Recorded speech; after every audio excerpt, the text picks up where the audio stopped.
कि उड़ाई के उड़निया, उड़ाई के उड़निया और दुल्हनिया बनाई दई, चलती बेरा कफनिया उड़ाई दई, चलती बेरा कफनिया उड़ाई दई।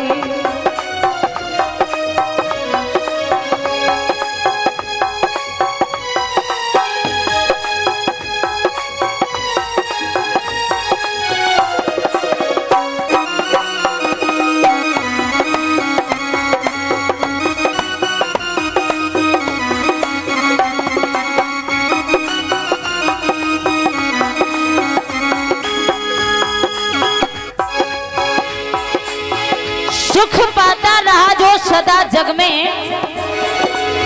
सुख पाता रहा जो सदा जग में, उसे आखिर में दुख उठाना पड़ेगा। और पछताया जो कभी भी नहीं, उसे अंत समय में पछताना पड़ेगा। कोई भी फूल बाग में ऐसा खिला नहीं, कोई भी फूल बाग में ऐसा खिला नहीं जिसे खिल करके मुरझाना ना पड़ा। विधि का ये अटल विधान रहा, जिसे आना पड़ा उसे जाना पड़ा। उड़ाई के उड़निया, उड़ाई के उड़निया दुल्हनिया बनाई दई, चलती बेरा कफनिया उड़ाई दई, चलती बेरा कफनिया उड़ाई दई।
महाराज,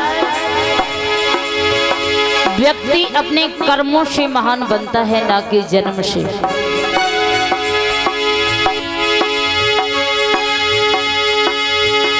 अरे भैया कहीं मेरी भैया टूटी,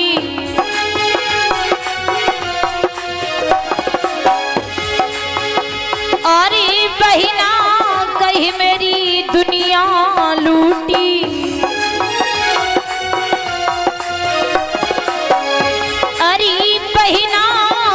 मेरी दुनिया लूटी।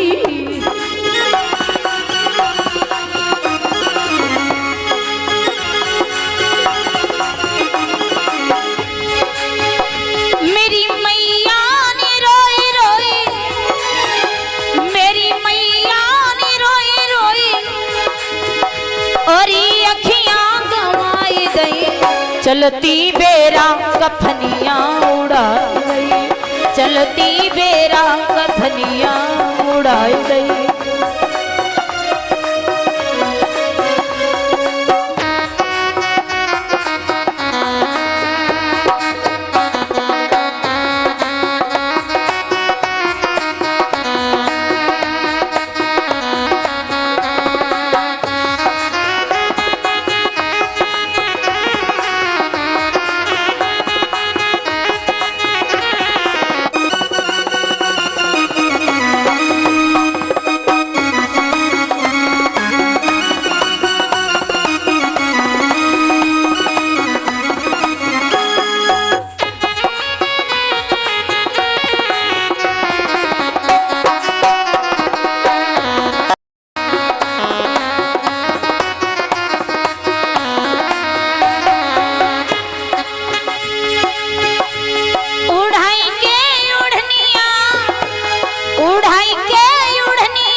चलती बेरा कफनियाँ उड़ाई रही, चलती बेरा कफनियाँ उड़ाई रही।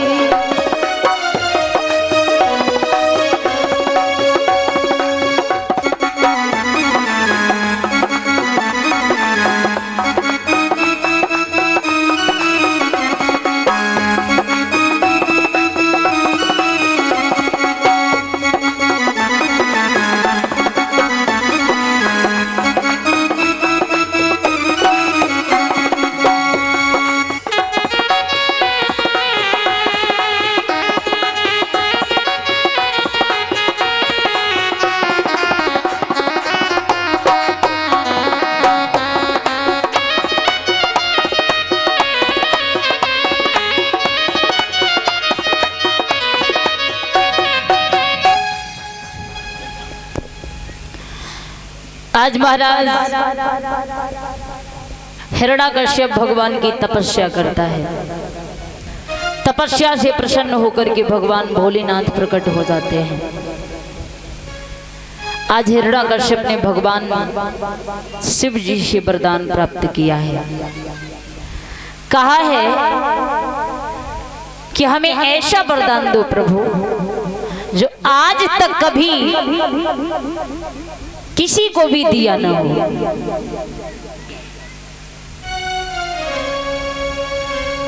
आज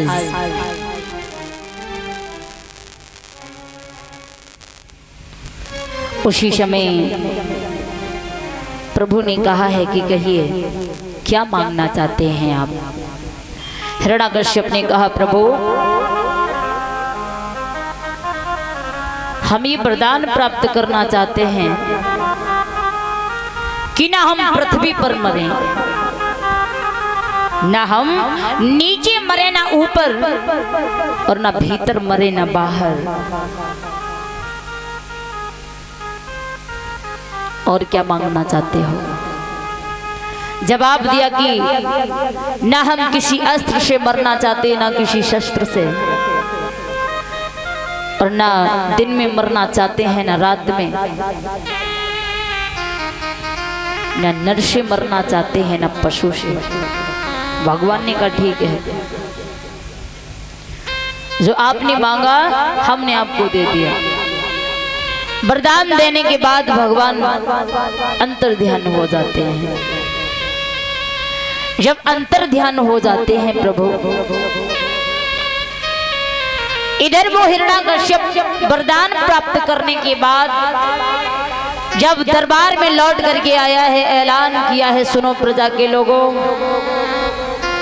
वैसे तो हम यहाँ के राजा ही थे, लेकिन अब हम आपके लिए भगवान भी हो गए।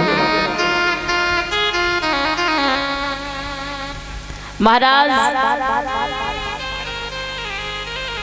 यदि व्यक्ति धनवान हो जाए तो वास्तव में वक्त के हिसाब से बदल जाता है। कहते हैं कि प्रार्थना करते समय व्यक्ति ये सोचता है कि भगवान सुन रहा है, और बुराई करते समय भूल जाता है। और जब व्यक्ति पुण्य करता है तो उसे लगता है कि भगवान देख रहे हैं, और जब पाप करता है तो भूल जाता है। बड़े अजीब है दुनिया के लोग। दान करते हैं तो सोचते हैं कि भगवान ढूंढ रहे हैं भक्तों को, भगवान देख रहे हैं। जैसे कि मानो इतने प्रसन्न होते हैं कि उस दान को भगवान ही स्वीकार करते हैं। और जब चोरी करते हैं तब चोरी करते समय ये सोचते हैं कि भगवान है ही नहीं, हमारे सिवा भगवान है ही नहीं। तो संसार की मति ऐसी हो गई है। पर जब तक शादीशुदा हैं महाराज, कुंवारे हैं तब तो ठीक है, लेकिन जब शादीशुदा हो जाते हैं तो परिवार को चला नहीं पाते हैं। फिर वो सोचते हैं कि अब हम क्या करें।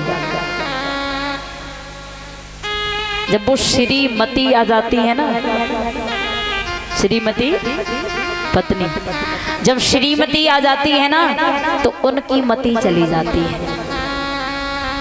जब श्रीमती घर में आई तो उनकी मति चली जाती है। प्रभु ये सोचते हैं कि हम परिवार को कैसे चलाएं, क्या करना चाहिए। जिन्होंने बचपन से ही कठिन परिश्रम किया हो उसके जीवन में कभी कोई कठिनाई नहीं आ सकती है। इसलिए बच्चों को मेहनत करना सिखाओ।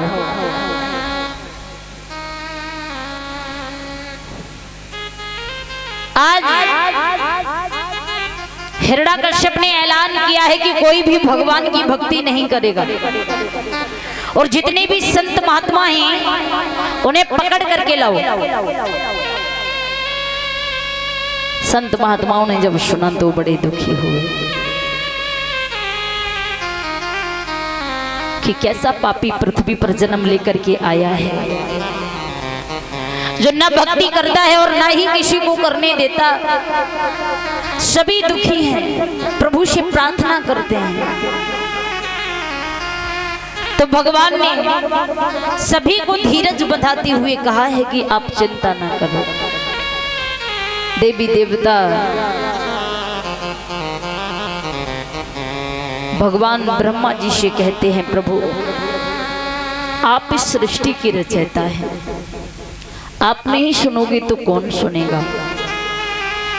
देवी देवताओं को दुखी देख करके भगवान विष्णु जी ने आकाशवाणी द्वारा समझाया कि चिंता न करो। जिस हिरण्याकश्यप से तुम दुखी हो उसी की पत्नी कयाधु के गर्भ से हमारा एक सच्चा भक्त जन्म लेकर के आएगा, और वही आकर के अपने पिता का मान घटाएगा। सभी बड़े प्रसन्न हो जाते हैं। इंद्र को इस बात की खबर नहीं थी। इंद्र ने रानी कयाधु का हरण कर लिया, और जब इंद्र ने रानी कयाधु का हरण किया तो बाबा देवर्षि नारद जी से रास्ते में भेंट हो जाती है। बाबा देवर्षि नारद जी ने कहा है कि स्त्रियों का हरण करना कब से प्रारंभ कर दे। इंद्र ने कहा आप नहीं जानते हो, ये हिरण्याकश्यप की पत्नी कयाधु है और ये गर्भवती है। जब हिरण्याकश्यप इतना बड़ा पापी है तो उसकी संतान कैसी होगी, इसलिए हम इसको हरण करके लेके जा रहे हैं। संतान हो जाएगी वापस भेज देंगे। आज इंद्र ने बाबा देवर्षि नारद जी के कहने से ऋषियों के बीच में कयाधु को छोड़ दिया है। इंद्र वहां से चला जाता है। ऋषियों के बीच भजन कीर्तन पूजा पाठ चलता रहता है। उन संत महात्माओं के बीच में रानी कयाधु रह रही हैं गर्भवती अवस्था में। उस दिन हमने बताया था कि गर्भवती महिला को कैसे रहना चाहिए। अभिमन्यु चक्रव्यूह की लड़ाई लड़ना गर्भ से सीखे थे। छोटे से प्रहलाद भगवान की भक्ति करना अपने माँ के गर्भ से ही सीखे थे। कुम्हारी ने तो ज्ञान दिया था, लेकिन भक्ति करना माँ के गर्भ से ही सीख चुके थे। तो जब भी ऐसी अवस्था में हो आप, तो जब भी सुबह आंख खोले तो सबसे पहले भगवान की दृश्य पर नजर जानी चाहिए। एक तस्वीर लगा लो और सबसे पहले किसी और का चेहरा ना देखो, भगवान का ही चेहरा नजर आए। ऐसी अवस्था में ही नहीं, हर किसी को भगवान का ही चेहरा देखना चाहिए सबसे पहले। क्योंकि जब बुरा होता है कुछ तो लोग कहते न जाने आज हमने किसका मुंह देख लिया। इसलिए सबसे पहले भगवान का ही चेहरा देखो। जब भी कुछ बुरा हो तो उसी से जाकर के कहो कि आज तुमने ये क्या किया, हम तो आपका चेहरा देख करके जागे थे प्रभु। शिकायत उसी से करोगे, और जब किसी और का चेहरा देखोगे फिर आपके साथ कुछ गलत होगा, आप उससे बोल सकते हो नहीं। इसलिए सबसे पहले भगवान का कोई अच्छा सा फोटो लगाओ।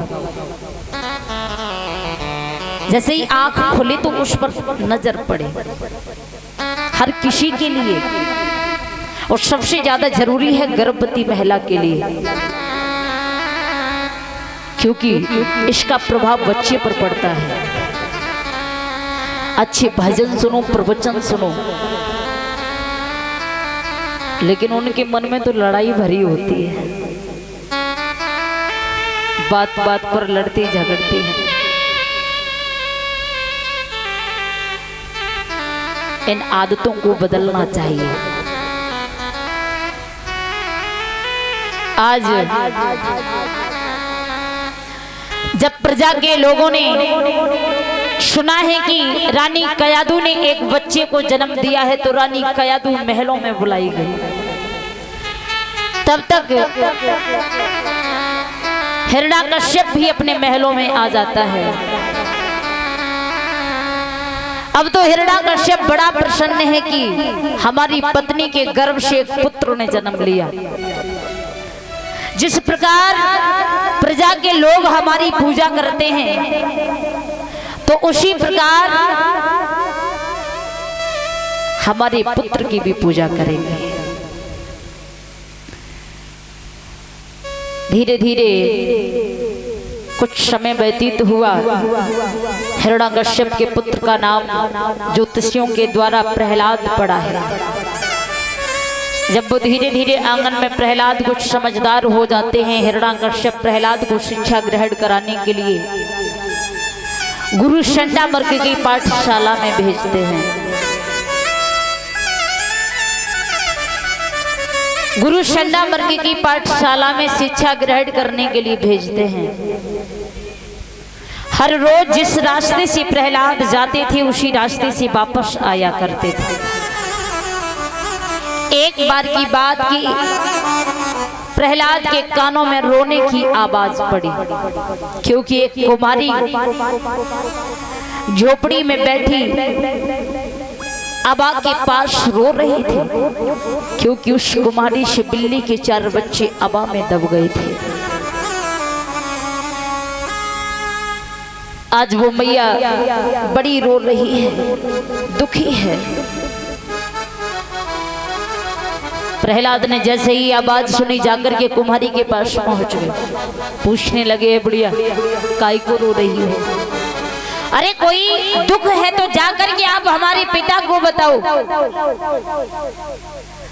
क्योंकि जब हमारे पिता को पता चलेगा, जाकर के आप कहोगी, तभी तो हमारे पिता आपके दुख को दूर करेंगे।